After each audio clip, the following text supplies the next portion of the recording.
पूर्व मुख्यमंत्री जयराम ठाकुर ने मंडी में आयोजित पत्रकार वार्ता के दौरान प्रदेश की आर्थिक स्थिति को लेकर प्रदेश के मुख्यमंत्री सुखविंदर सिंह सुक्खू पर जमकर निशाना साधा है।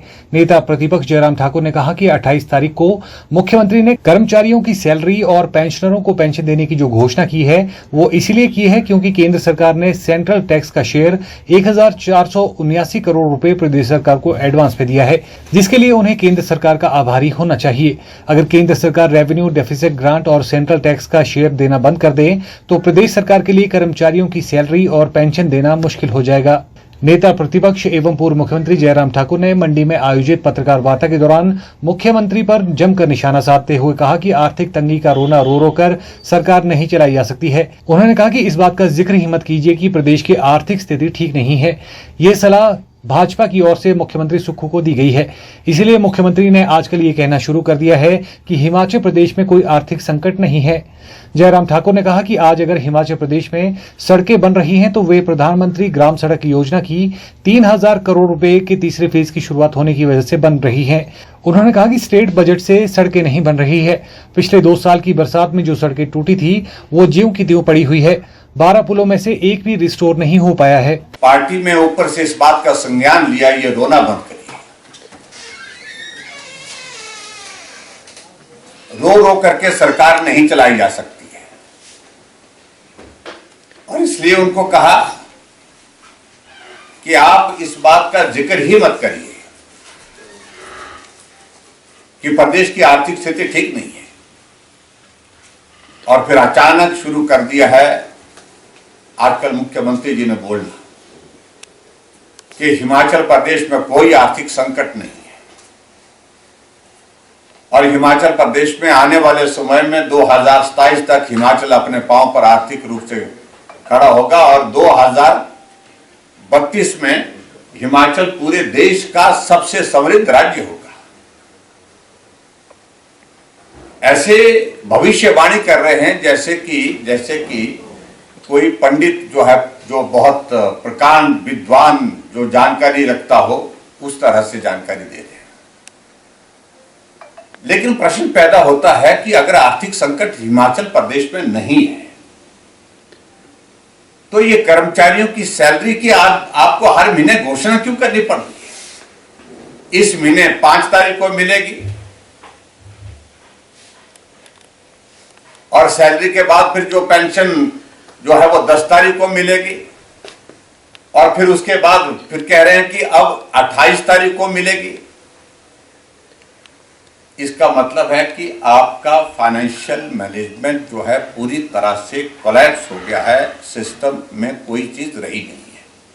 और मैं इस बात को लेकर के हमेशा कहता हूं,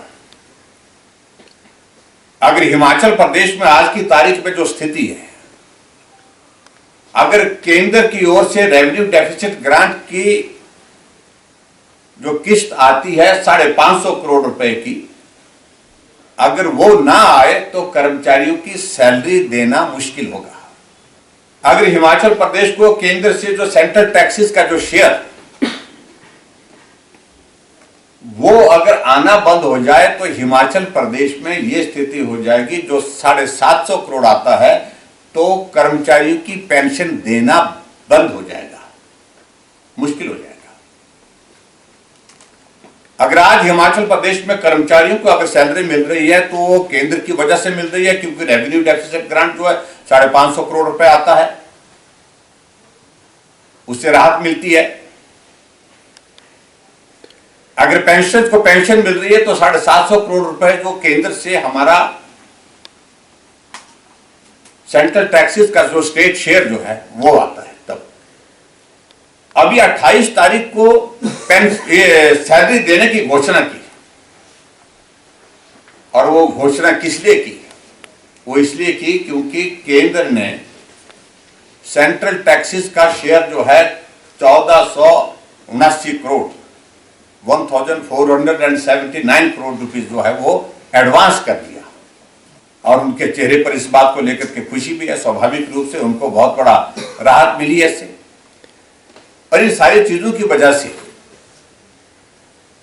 मुख्यमंत्री जो है वो जो बातें कह रहे हैं वो बहुत हैरान करने वाली है। आज तक के इतिहास में हमने कभी नहीं देखा कि एक जो है वो एक दायित्व पर, एक संवैधानिक दायित्व पर होने के बावजूद फेडरल स्ट्रक्चर की बात कहते हैं। तो फेडरल स्ट्रक्चर के अगर बात करते हैं तो स्वाभाविक रूप से केंद्र और प्रदेश दोनों मिलकर के किसी राज्य के विकास के लिए काम करते हैं, तो कम से कम उनको आभार व्यक्त करना चाहिए, आभारी होना चाहिए केंद्र सरकार का। आज हिमाचल प्रदेश में अगर सड़कें बन रही हैं तो इसलिए बन रही है क्योंकि प्रधानमंत्री ग्राम सड़क योजना की 3000 करोड़ रुपए की जो है फेज 3 की शुरुआत हुई है, इस कारण से सड़कें बन रही है। स्टेट बजट के माध्यम से कितनी सड़कें बन रही है, कितने काम पड़ रहे हैं, हो रहे। 2 सालों से हिमाचल प्रदेश में बारिश और बरसात के कारण जो सड़कें टूटी हैं वो सड़कें ज्यों की त्यों हैं, मलबा भी नहीं उठा पाई है। आज मैं अगर मंडी में बोल रहा हूं 12 पुल टूटे थे, उसमें से एक पुल भी रिस्टोर नहीं हो पाया।